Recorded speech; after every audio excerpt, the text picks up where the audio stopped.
are.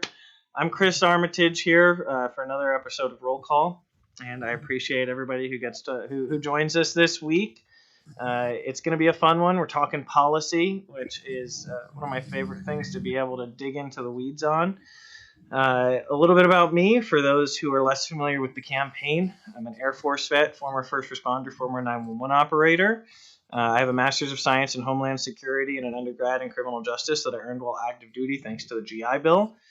And the founding philosophy of this campaign is two main things. One, that we should have people in the House of Representatives who know what it's like to be uninsured and underinsured, to be unemployed and underemployed, to make minimum wage, the struggles that most people go through.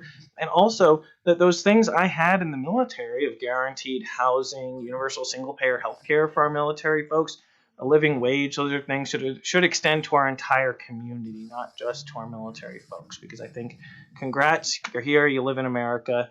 Here's the good things you get to reap from that for being part of our community.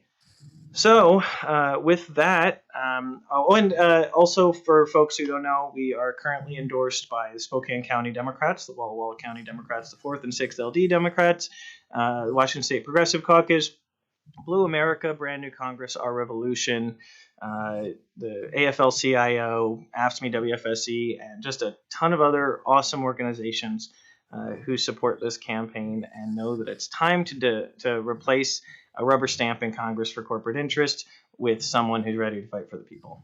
So our guests today, I'm going to have them introduce themselves, and I'll start with Ben Stuckart. Ben, would you introduce yourself a little bit? So my name's Beth Stuckart. I was city council president in the city of Spokane for 8 years, and I'm now the executive director of the Spokane Low Income Housing Consortium. I've been helping and working a little bit for Chris on his campaign, and I think COVID and the pandemic have laid bare a lot of the inequities in our society. Chris has been working for the last almost full year. He's visited over 25 towns in Eastern Washington, and I just think he's the right candidate, absolutely 100% for this race, and really excited to have a conversation today. Hey, thanks, Ben. That means a lot to me. I appreciate it. And I'll say too, this whole journey has been part of that idea of, let's just get out there, let's meet the people, and let's try to run the race like we always wish to be run, and then folks like you, just came on to help guide and mentor because you care. You don't have to be here, helping out or in this, you could just go do whatever you want, but you choose to still be here for the community after a lifetime of public service. And so it means a lot that you're still trying to give back to our community. So Beth, I appreciate you being here. Would you introduce yourself to folks?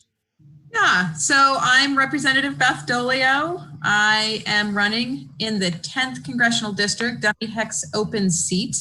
Thank you so much for inviting me to join you today. A longtime conspirator with Ben here. We've been working on climate and housing issues for a number of years together. Of course, I've been on the west side of the state, looking over to the east, looking at Chris and what he's been up to. I've been enjoying his emails, and the issues he's talking about are a lot of the same issues that I'm talking about as a candidate. I have a long history. I was the first executive director of Washington Conservation Voters way back in 1991, and I have a 30-year record of working on environmental issues. I worked for NARAL in the middle of all that, working on women's reproductive rights. And for the last 13 years, I've been the campaign director at Climate Solutions. And for 4 of those, I served as a state legislator. Passed a good chunk of good landmark legislation. I'm sure we'll get into talking a little bit about the housing bill that I passed this year, which is going to impact the folks in Spokane. Thanks to Ben being a great advocate for that. It was definitely a big lift to get that across the finish line, but we did that. And I've also passed some fairly landmark climate legislation as well, which I hope we get into as well. Yeah, absolutely. And I think you've done a lot, definitely a lot of good for the folks on this side of the state. Something I've really tried to communicate to people is we're trying to elect people who aren't just going to represent their party, but are going to actually represent our entire community. So I'd love if you talked a little bit about that housing work that you did, and Ben, if you want to weigh in after Beth, because that is, it amazed me when I was in Colville. There was a little shelter for their small homeless community to do laundry and get snacks. And in very small towns, Walla Walla, which is larger, of course, than Colville, or even Republic, where there was actually a small population of folks who couldn't afford homes, or because of mental health challenges. 20% of people with schizophrenia live on the streets. Half of our population that's on Social Security has no savings. So if you got rid of Social Security, most of them would be on the streets. And so this is something we need to address. And so I'd love to hear more about the details of that. Beth? Yeah, so the bill passed this year was House Bill 1590. And what happened in my community in Olympia, we have a very, very significant housing crisis here. And there was a bill that was passed that allowed for a small tax increase that would go towards 60% AMI and under for housing, to build housing, and 40% of the proceeds could also go towards mental health. But you had to take that to the voters in order to do that. So here's my community in a very significant crisis. And it basically took about 3 years from the conception that someone wanted to actually put it on the ballot to getting it on the ballot, running the campaign, and ultimately over 60% of Olympia voters voted to pass this small tax increase. It's allowed us to do a lot of really great things in our city.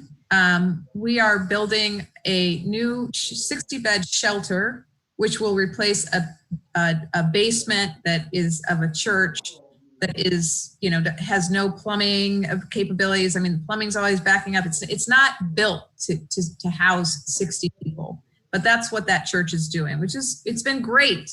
But we are now able to, with these proceeds and other monies that the state has kicked in and other entities have kicked in, to build a new shelter. And right next to it is going to be 60 units of permanent supportive housing with wraparound services.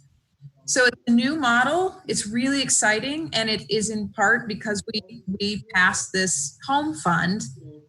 But again, it took us 3 years to actually do that. This could have been built 3 years ago, right? And we're just now mounting the capital campaign to really put that into action. So I was like, council should just be able to do this. We're in a crisis. We elect people to make decisions for us. We should just allow and enable the city councils or a county council to just vote for it. And so you would think that it seems pretty easy, but I worked on this bill for 2 years, and there was another member prior to me who worked on it for several years as well. Lots of complications around who gets the money, the county or the city, how it's spent, what it goes towards. Communities have different needs. So a lot of negotiation, a lot of work to convince a number of legislators to actually pass this and get it to the governor's desk for his signature. But ultimately, if everyone in the state actually passed it and bonded against it, it allows local governments to access about $1.5 billion. So, I'm thinking it's probably it will probably actually ultimately be around 750 million that local governments, it's a new source of funding that local governments will have access to. Yeah. Housing and mental health. That's really incredible work. It's great to see how much of a fine point you can really put on that, the details that you can dig into there about how we're going to address this problem. 80 people froze to death in Spokane last winter, and that's shameful. Yeah, 80 folks. And I also think, we're going to be really lucky to have you in the U.S. House of Representatives, because I can tell you put in that work. So I'm excited to have you in Congress. So Ben, I know this is an issue that's been close to your heart and that you work on it now. Well, could you talk a little bit about the work you've done and the work that has been done on this with homelessness? So back in 1995, Spokane was even trying to get local dollars put towards affordable housing and building more. And it went to the voters and it failed. And it had everybody in town that you could possibly think of, whether that was the big corporations or the newspaper or all the politicians. The leaders in the community understood the problem back in the 25 years ago. They understood the acuteness of our lack of housing, affordable housing in Spokane, and the voters rejected it. And so as our problems have become more acute, like we've seen an increase in homelessness in Spokane. And we're kind of in a little 200-mile radius, Spokane in eastern Washington. If you become homeless, most of them come and gravitate towards where those urban centers are. And so we've seen a steady increase. And as income inequality increases, we see those problems increasing. And we've seen a decrease in the dollars coming from the federal government for affordable housing. Just one example is in 1991, we received $1.2 million in home funds from the federal government in Spokane. And fast forward to 29 years later, and Spokane received $1.3 million in home funds from the federal government. It's incrementally increased by like 8% over 30 years. But if you take into construction costs, the inflationary cost of building affordable housing, that number should be up around 5 million. But we're not even coming close to keeping up with what we were spending on affordable housing 30 years ago. And so we need those local dollars in order to build more. And there's going to be a tough legislative session at the state.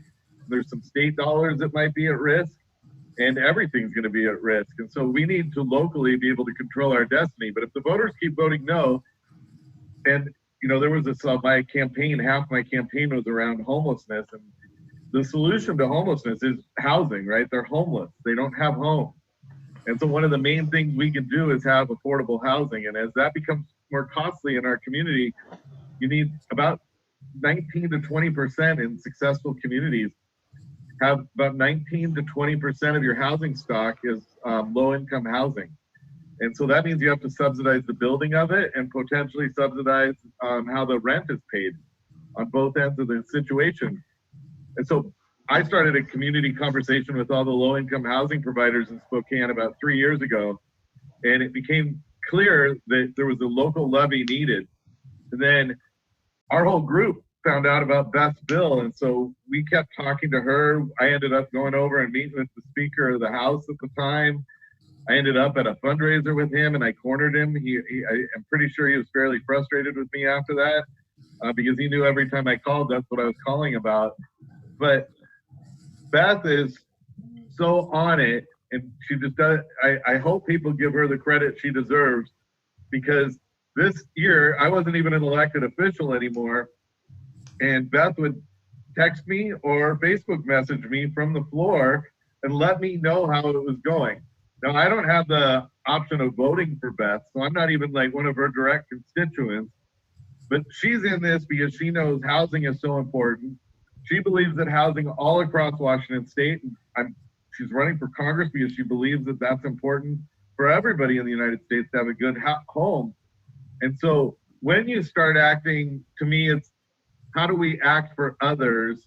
And to me, the housing conversation, I get like, when I talk about Beth to people, I just get all excited and emotional because she did not have to be asking my opinion or telling me how things were going in the housing world in January after I lost the mayoral election, and she did. And it was just, it's really, really important to have elected officials that care about everybody in the community and aren't just locked in on one thing. And because Beth could have also gone to Olympia and just been about climate, because we worked on climate for years and years and years. And these are huge issues we're facing as a nation, and we're not doing a good job on solving any of them. So that's why you need elected representatives that care. And that's why I support you, Chris, and that's why I support Beth. And I'm just really excited to be here. I got to be honest. Well, thank you, Ben. I appreciate it. I mean, that's so much of it. I've had strong feelings for a long time about what I think a representative should be as a leader of a community, as someone who listens to a community. Because a good leader takes and is led by their community that they're leading. It's a back and forth. It's a communication. Visiting towns that have never been, because our district is 25% bigger than the state of New Jersey. It's a large district geographically. And talking to people who have never had someone running for Congress visiting their town of 200 or town of 700 like Tico, and hearing them out and showing that respect has been an incredible learning experience. And I just think about how the I don't know how good public service can feel. I at moments feel bad for corrupt hacks like my opponent because you could actually be out there with people, hearing their concerns and showing them you're addressing them. Even when you disagree, you could be building that community. And so I think that's important. And so, I'd love to know, Beth, what would you say are your top issues that you're focused on, your top policies that you're trying to address? So housing is obviously one of them. Clearly the federal government, like Ben says, just needs to be much more of an equal partner in this. We need to really invest in the federal housing trust fund like we have at the state level. As the vice chair of the capital budget, I drove, record dollars into our housing trust fund. Over $250 million went into that trust fund in my 4 years there. Climate, I have a long record. I spent the last 13 years at Climate Solutions. I've been around the bend on whether or not we're going to do, carbon pricing or do a sector by sector where we're looking at the electric sector, the transportation sector, and the building sector, and having policies that address emissions reductions in all of those spaces. So have some deep policy and organizing expertise to bring to Congress in that on climate action. And I'd say the final is the working families issues. So you said it earlier, the nation has been laid bare by COVID-19. We can see the inequities. If you couldn't see them before, you weren't paying attention, but you can't not pay attention now. So, we are lucky because we have a strong labor movement in Washington, and we actually have paid sick days mandated by voter initiative. We have the highest minimum wage in the nation. We need a little bit of this, Washington, spread all over the country, because we're doing some things right here. So we can see though what it meant in a pandemic not to have access to paid sick days. That meant more people were getting sick. It means not to have paid family medical leave when you rely on that, on that non-family wage job that you have to put food on your family's table. So we certainly need to raise the minimum wage. We need to make sure that those benefits are in place. And, as part of that, I would include Medicare for all. We can see now, I've supported a public system for as long as I can remember. But now to have your healthcare tied to employment. So now we have all these people unemployed, and we also have them without healthcare. Like, that is a very, very significant problem that no other industrialized nation is facing right now, because every other single nation has a public healthcare system where all of their residents are, covered. So we have to move towards that kind of a system. So many, I could go on and on and on about how important that is. I do just really quickly want to talk about, especially for labor unions, some of whom have not quite gotten fully on board, many of whom have. 30 unions are now supporting Medicare for all. But think about being at the negotiating table and not having health care on the table to negotiate about. That would be awesome. That means we could be negotiating for higher wages and for better working standards instead of who's paying what for health care and how large of an expense it is. So want to get to Congress and start working on that. Well, and that's exactly the conversation I've had is, if every year our healthcare costs are going up, well, then you're entering the negotiation at a loss because they're going to say, okay, you can have the exact same amount of coverage that you have right now, and we're not going to improve anything else because it costs them more, or you can take a hit somewhere else. It strengthens our collective bargaining. And so, I think the issues a lot of Americans face are far larger than just rural or urban issues or suburban issues. Healthcare, housing, and jobs seem to be the top priorities. And no matter what town you're in, you're finding people who can't afford housing. This isn't just a Seattle issue or a Tacoma issue or an Olympia issue or a Spokane issue. It's a Walla Walla issue. People can't afford to buy homes or to find places to rent where they live. And that matters because anybody who works full time should, if they so choose, should be able to raise a family on a single income, have a roof over their head, feed their whole family. And when people talk about American greatness, that's because we're a red-leaning district, more conservative district, and so there are people who ask me, are you going to support our president? And I want to address their concerns. I want to say, what are the things you care about? Because Congress doesn't work for the president. That's a fact. No matter whether the president's a Democrat or Republican, if they're doing something that's going to help out people in our district and nationwide, I'm going to take that seriously if our interests coincide and if they separate. It's not about towing the party line. It's about taking care of your folks. And so making sure that we're getting affordable housing in the district, that we're having more jobs. The last census had Congressional District 5 at 11% unemployment.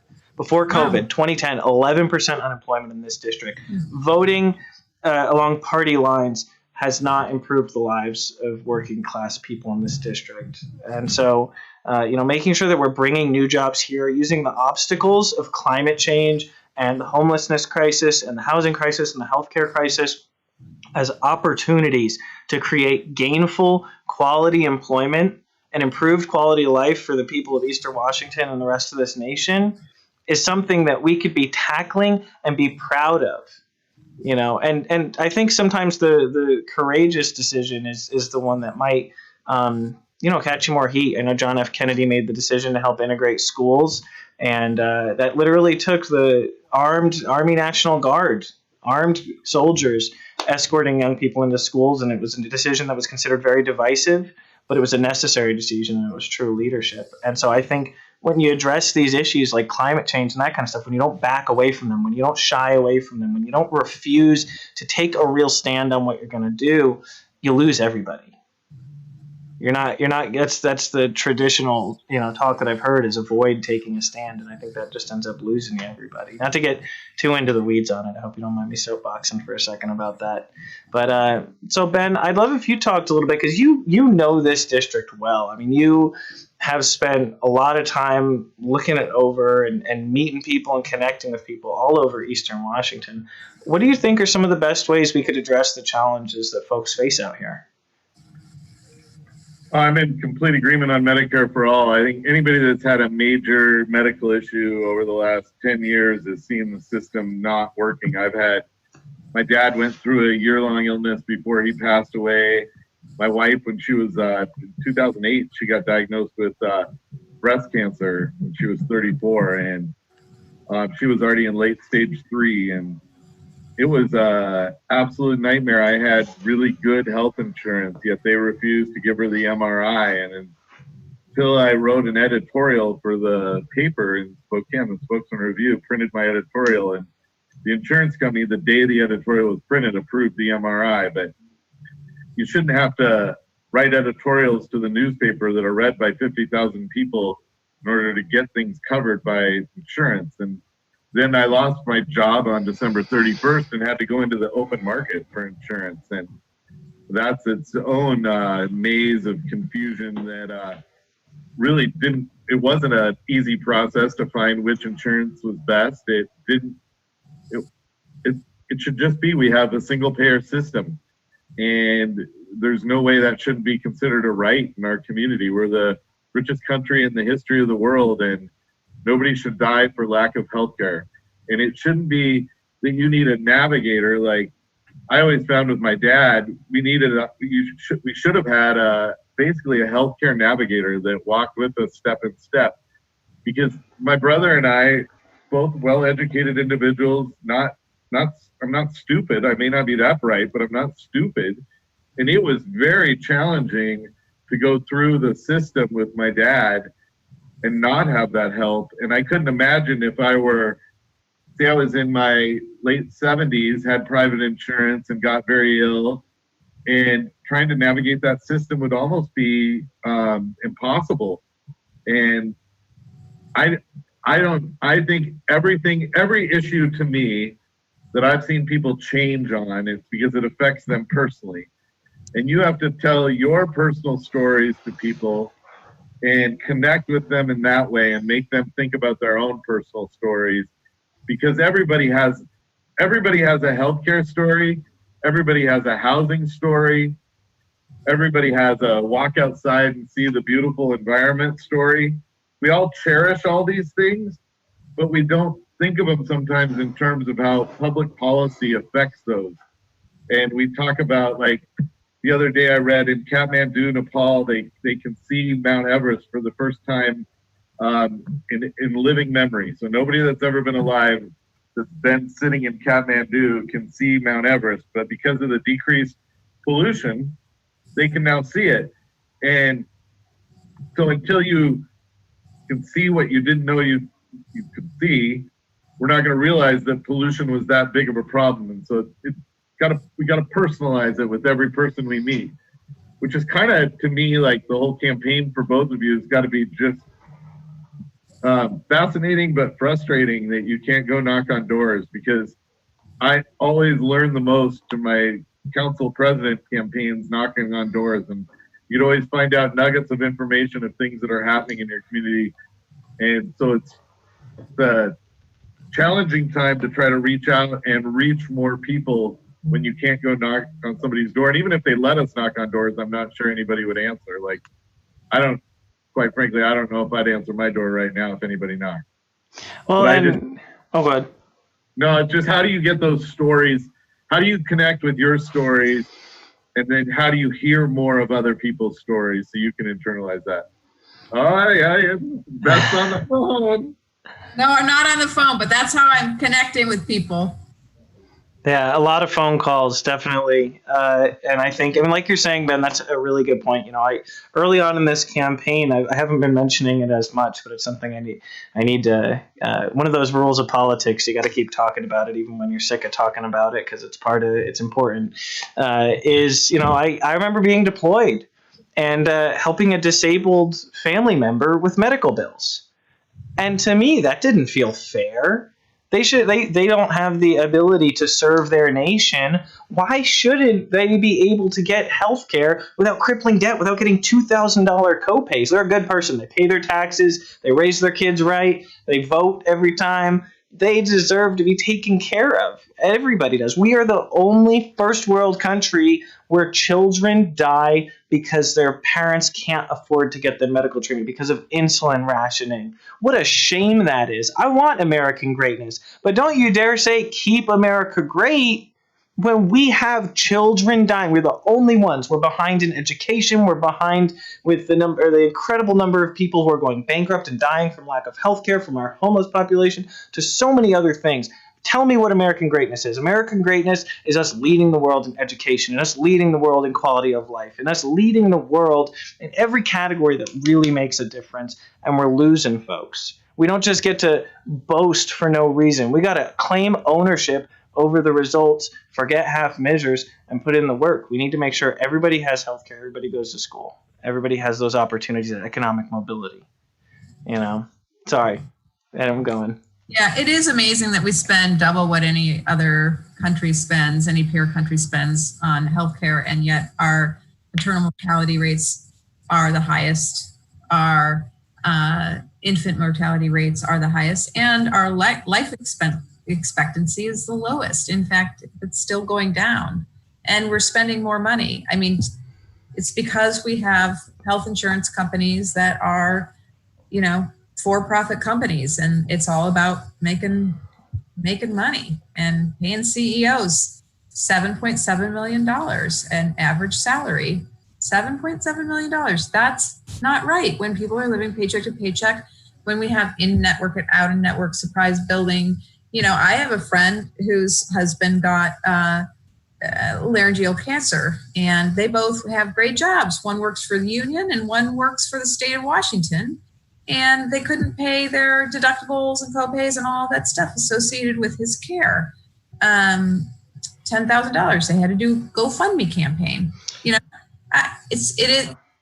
We are, the wealthiest nation, and we have families who are having to do GoFundMe campaigns to pay for their health care. Yep. GoFundMe is the highest, the most common healthcare provider in the country for payment. It's terrible, and I've heard the stories of people who lost the family farm because their partner got cancer that they've had for generations. Wow. That had to close the business they've owned for years. That their opportunity to pursue happiness, to have liberties, to live their life. Our constitutional rights are impeded by our lack of health care as a human right. And so I completely agree with you. Now, I think, one of the important things here, too, is to make sure that, we're hearing, what the other side is worried about and that kind of stuff. I'm gonna throw a little curveball at both of you, if that's okay. Taxes. Beth, and then Ben, what do you say about people who are just concerned about raising their taxes out there? Because I hear that from folks. They say, sure, I want clean air and water, but what about it cutting into my paycheck now? I still got to feed my family and pay my mortgage. First of all, I'd say to that person, probably not your taxes that we need to raise. Not necessarily knowing the financial status of that person, but I would say, we are funding America on the backs of low-income people and middle-income people, because people on our Social Security funds. Yeah, you make more than $134,000, you don't get taxed on that part of your. I talked to someone yesterday who made more than $134,000, who said he got a $10,000 tax break from the Trump taxes. So the first thing we need to do is we need to rescind all of the Trump tax breaks, because those didn't help middle-income families. It only helped higher income families. So that's number one.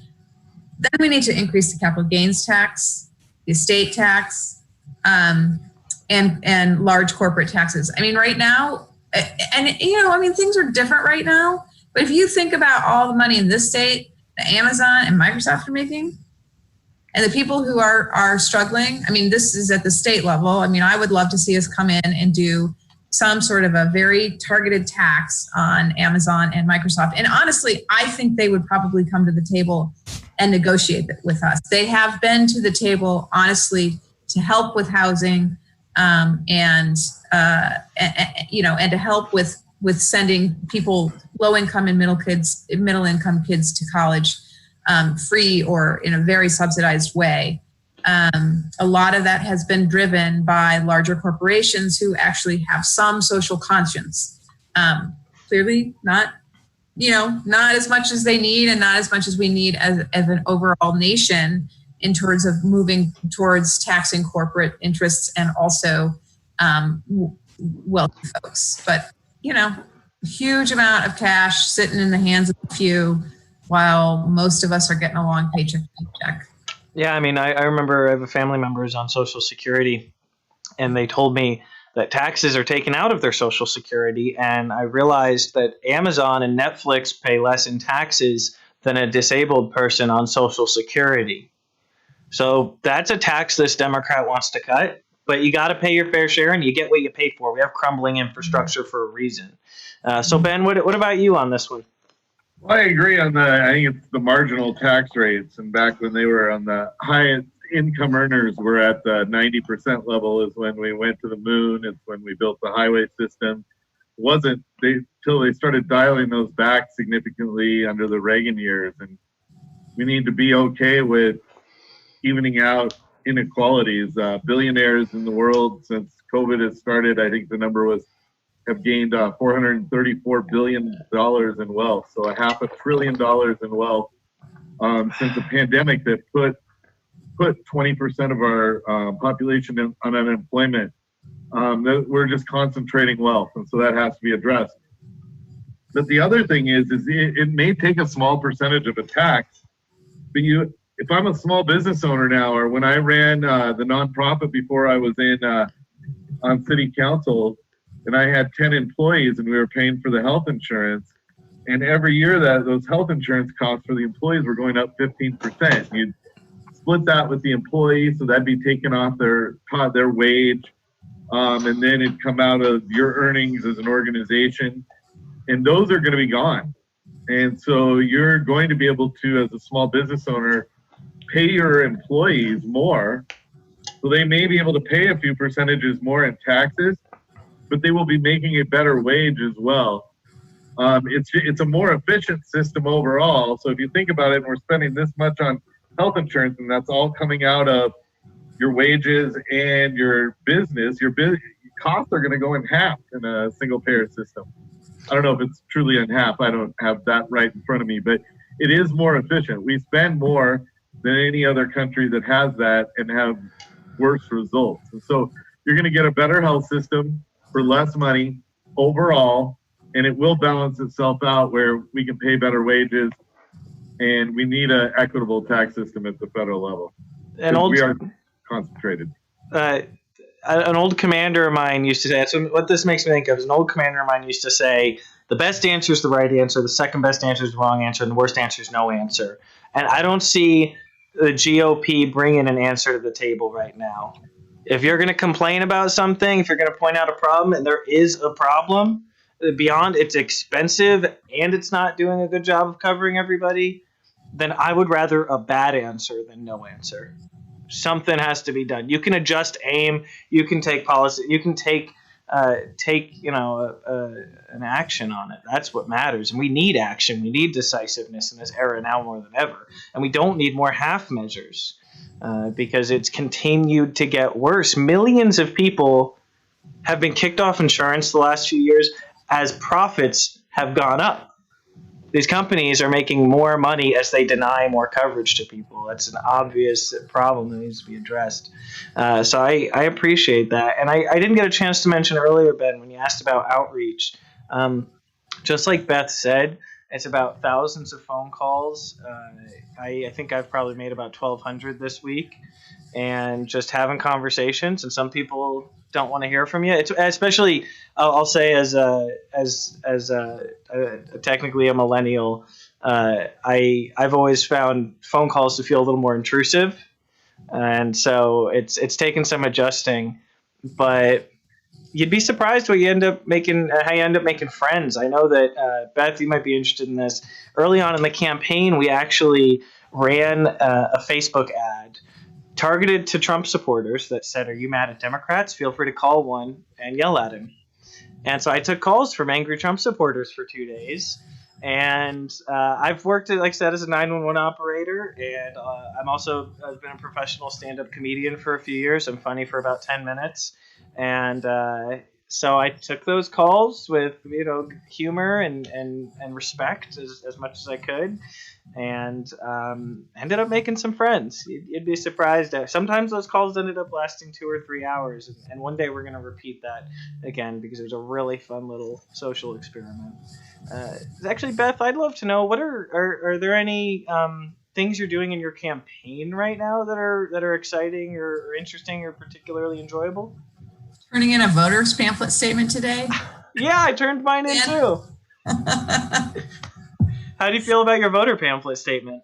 Oh, I feel pretty good about it. Yeah, I mean, who knows? It seems like such an important thing.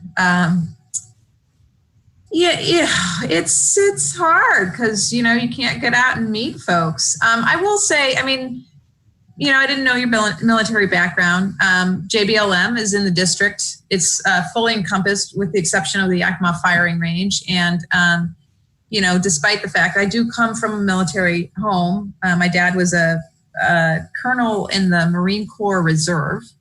And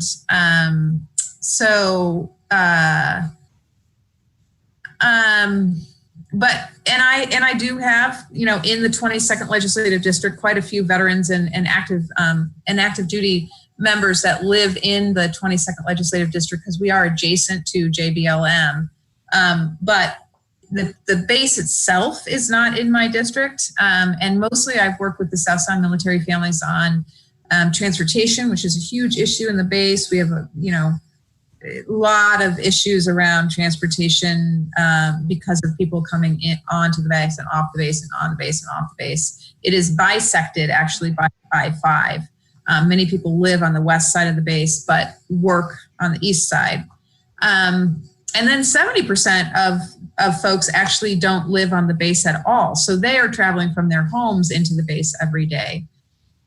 So I would, it's the one thing I've done. I went to JBLM and had a 2-hour sort of JBLM 101 and learned a ton about what's going on there. And it is going to be a very significant issue. It is a very significant issue. And Denny Heck has done a very good job representing the interests of JBLM. And I certainly intend to continue to do that and have been doing some deep dives on that. And then I'm having a Zoom chat with veterans and around mental health issues. So that's Sunday this weekend, I think. What else have I done that's fun? I mean, it's really been a lot of phone calls. I've done some Zoom house parties to raise money. We did just sort of a Zoom, like come and, coffee kind of thing. I did a mug club. I had a volunteer she's been posting pictures of her mug every morning and is mug club. So we did a little mug club event that she invited folks to come and hear a little bit more about me. We've just been through the whole round of legislative district interviews. Sounds like you've done your bit through that. Their questionnaires can be very long and lengthy, but I'm proud to say I have earned the sole endorsement of the 29th legislative district, and I have the endorsement of the 28th as well. It's a sole endorsement right now, but there are still 2 candidates who have to go through the process. And I also have the Pierce County Dems and the Thurston County Dems, so that's kind of fun. I'm happy to hear that. Actually, I'm curious real quick for both of you. Beth, for you right now, what you think your biggest strength character-wise or what you really bring to the table will be in Congress, what you see as the role you're going to play a little bit. And Ben, for your time as an elected official, I'll open so you both have a little bit of time to think about it. I spend a lot of time thinking about Tom Foley. He was former Speaker of the House, Democrat, represented this district from 64 to 94. I've had the chance to speak to his wife, his widow, Heather Foley, and she has offered some great advice. And it's really been an honor to get to speak to her a few times. And I want to be the diplomat that Tom Foley was. If elected, I want to be someone who can unite people. And not unite people around something morally vacuous or non-existent, uniting for uniting's sake. I want to unite people around moral policy that helps people and puts humans first and puts the interests of our nation and our security and our health and our wellness first. And so the diplomat in Congress, I guess, is kind of my vision for myself that I aim for. Beth, do you want to go? Well, I mean, I think I bring collaboration. I'm a very collaborative state representative that's able to have a strong progressive voice and strong progressive values, but work across my caucus and across the aisle to create policy where everyone sees themselves in it and the needs that they have are addressed in the policy. A lot of people talk about you walk out of a negotiating room and everybody's unhappy and that's a job well done. I think you walk out of a negotiating room and everybody's happy, and that's a job well done. So that's the kind of can-do attitude that I bring. I think, the number one skill of negotiating, policymaking is really listening, just really listening and really trying to understand where people are coming from, what their concerns are. Because a lot of times their concerns are things that I wouldn't have thought of because it's not my experience. They have a different experience. You have a different lived experience than I do. I don't know much about what it's like to be in the military. I am only as good of an advocate for those in the military as people from the military who have that experience help me be. And I think if you look at it in that way, you can become, and you are, a really great advocate for those in your community. So that's the kind of person that I've been as a state legislator, and that's what I want to carry into Congress. Plus, I want to get a lot of stuff done. Effectiveness matters. I think you and I, and I've already heard this a little bit and was very honored to hear it that, I think you and I both know where the heck we are, and Ben too. We know where we are. We know what we're fighting for, but we're here to get it done. That matters. So Ben, what about you? Ooh, I don't know. I lost last year, so obviously whatever my strength was got overlooked. Maybe if you were on the nightly news, I don't know. Yeah, maybe if I was. No, during my 8 years, I passed more legislation than any city council member in Spokane history ever has in an 8-year period. I think I was a sole sponsor of at least 200 bills that became law. And I was proud to churn through issues and work as hard as I possibly could. And that served me well after politics too, though. I got a couple different clients, and I'm about half-time as the ED of the Low Income Housing Consortium, but I understand land use really well, so I'm helping out some developers build some apartments, and then I'm working with the Dental Association on some fluoride issues, and I can really work on all these different issues now, I've found, and I don't have to be just one issue focused, which is, I think I developed that strength. Ben, we've been in reverse roles, right? I was an organizer at Climate Solutions during the coal campaign, and you were a city council member. And, I was calling on you, and, I could say the exact same thing that you said about me. You would always call me back. You would always agree to do whatever it was that you could possibly do, and then you would go out and do it. That's the kind of members, and in your current role, I'm sure that's why you're getting, why you're able to help out as many folks and work on as many different issues as you are. So I always appreciated that about you, and I always get a return phone call. I feel really lucky to get to, communicate with Ben so much. I know that if we win this, Ben Stuckart's going to be someone who I really hope I'm going to have on speed dial. I know I'm supposed to say when we win it, but so not that we are going to.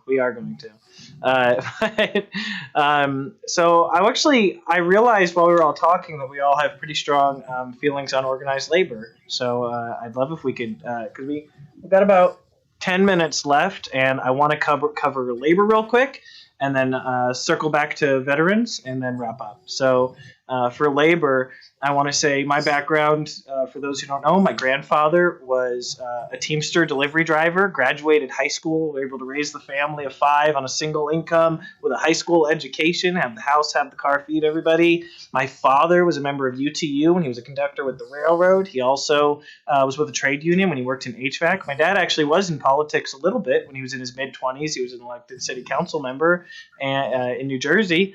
And then he said, I'm going to go into a trade because I want to actually fix things. And he tells that joke on Thanksgiving. And so, he went into a trade and then worked for the railroad for a bit. And I saw growing up how employer-tied healthcare was a challenge and was better when we were with unions, and how our standard of living was higher when he was able to collectively bargain with folks.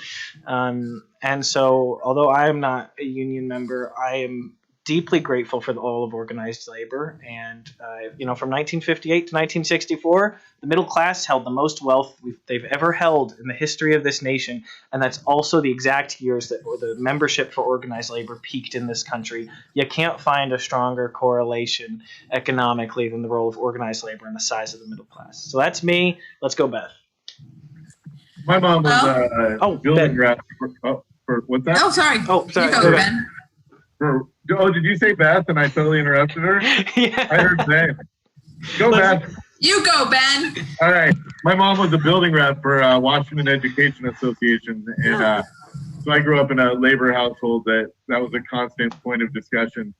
And she actually eventually was a principal in Bellingham, not in Spokane, because she kind of got blackballed locally by the district because she was a pretty vocal labor union activist.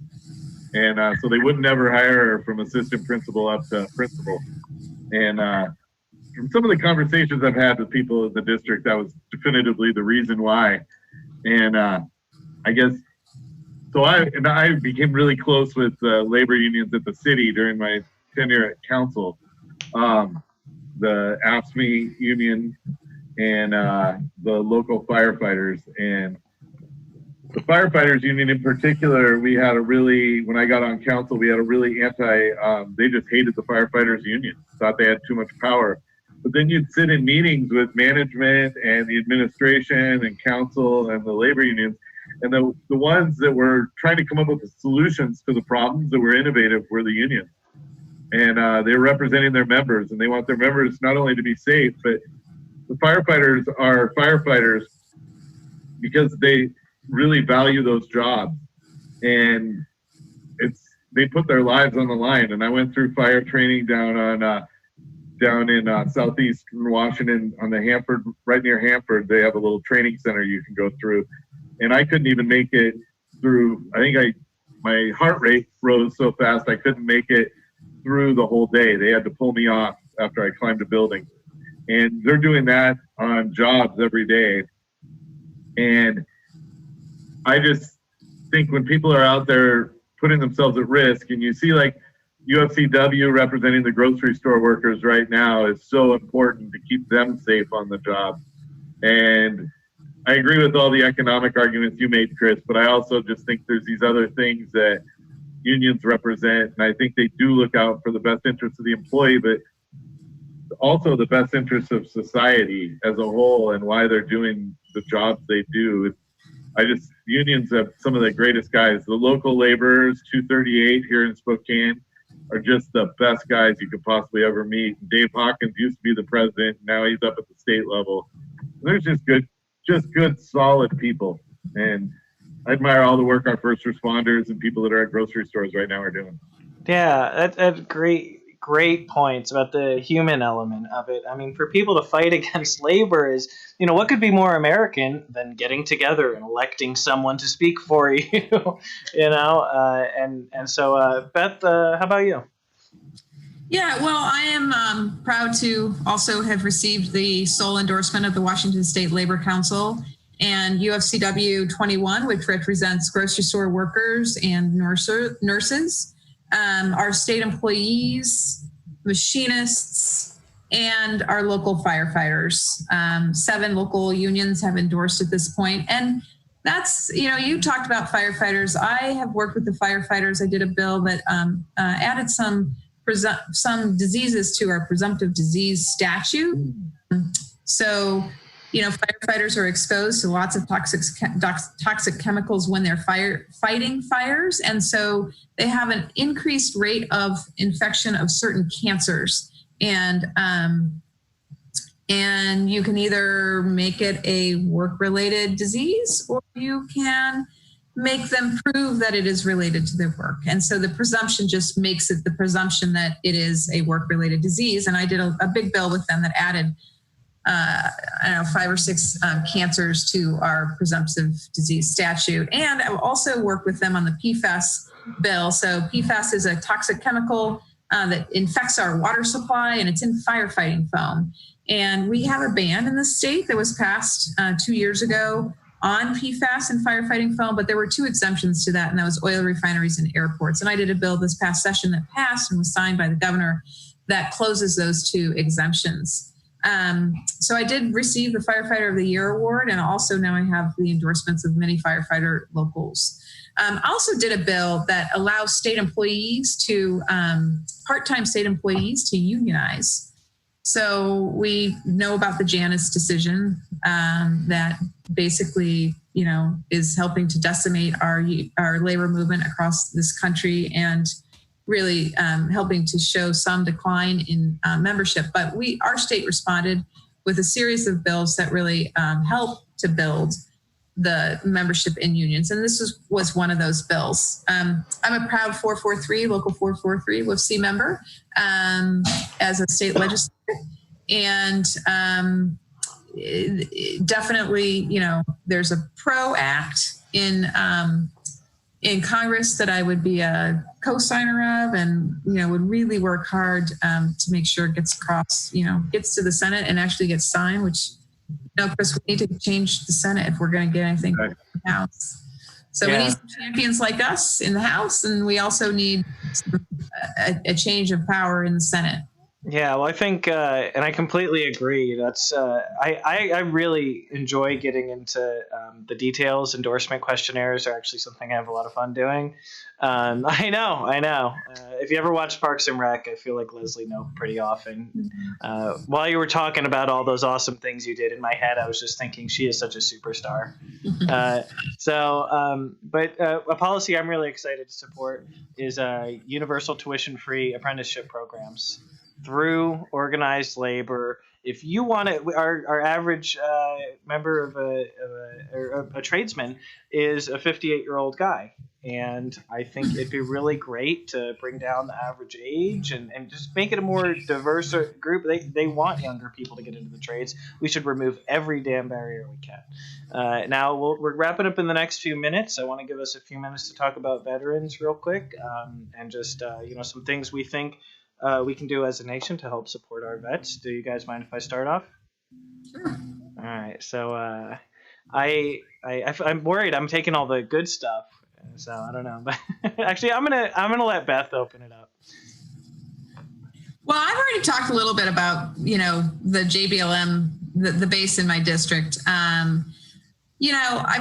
Access to healthcare, access to housing. It is a travesty that in one single veteran, and there are unfortunately many, do not have good healthcare and good housing.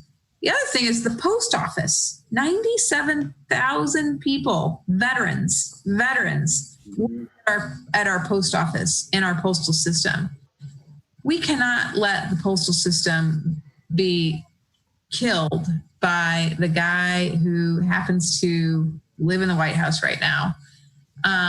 That would be a travesty. It would be a travesty for our veterans. It would be a travesty for our rural communities. It would be a travesty for our democracy. So I got a little off of veterans, but that was related to veterans. I definitely feel like, we need to make sure and provide those benefits to veterans and make sure that they're cared for, given the fact that they've served our country. Yeah, since the Revolutionary War, this country has had a tradition of letting down the people who served and fought for our country. That's a fact. We've never gotten it right, and it's time to fix that. I personally had a friend. He was a fellow comedian. We did some road gigs together. He was also an Air Force vet. And he took his own life after a 15-year battle with PTSD. And we can't keep letting down the people who stood up and raised their hands for us. And part of how I hope to address that is, we have Fairchild Air Force Base in our district. That was actually where I was stationed. And I love that base so much. And, part of how we can address this is having the DOD possibly even absorb the VA, because we never have to fight for DOD funding. The VA, it's always a battle. So maybe we can pair them together and have active duty TRICARE to absorb our veteran care. And that's just a possible solution that I think would be pretty interesting. So Ben, what about you? Let's talk about vets. Are we done in 2 minutes? We can go over. Okay. Because I want to make sure you guys get in your elevator pitches, and I want to hear some websites so people know where to go and learn more about you and donate, because it's really important to get you both elected. And I know policy is important, Chris, but you always remember your website and how to donate. You've told me that a few times too. I'm working on it. So is PFAS, just to go back to the last conversation, that's the firefighting foam that actually polluted the aquifer out on the West Plains. It came off the airfield out here. Mm-hmm. I didn't know you'd gotten rid of that exemption, so thank you. That's awesome. Well, it's not going to happen tomorrow, but it's in the bill. It requires the FAA to approve alternative sources. But so, and it's also, we can't have a state bill apply to the military. I think they stopped out there though because of the leakage, right? Mm-hmm. I think so. Yeah. But it's now we have city water going out into Airway Heights, and we're charging them way too much out of our aquifer, and water is life, and that becomes all confusing. So your Spokane airport was kind of a pain in the neck on this bill. Oh, were they? I think. Yeah, I'm pretty sure. That's after I got off the board in December then, because I would have put a stop to that. That was actually the best board I was on, and they've gone into luckily they got some CARES Act money at the Spokane airport, but the CEO is Larry Crowder out there. And we had a really good lobbyist too. So if he goes and do you remember the Spokane airport's lobbyist? Nice guy, but he could be vicious.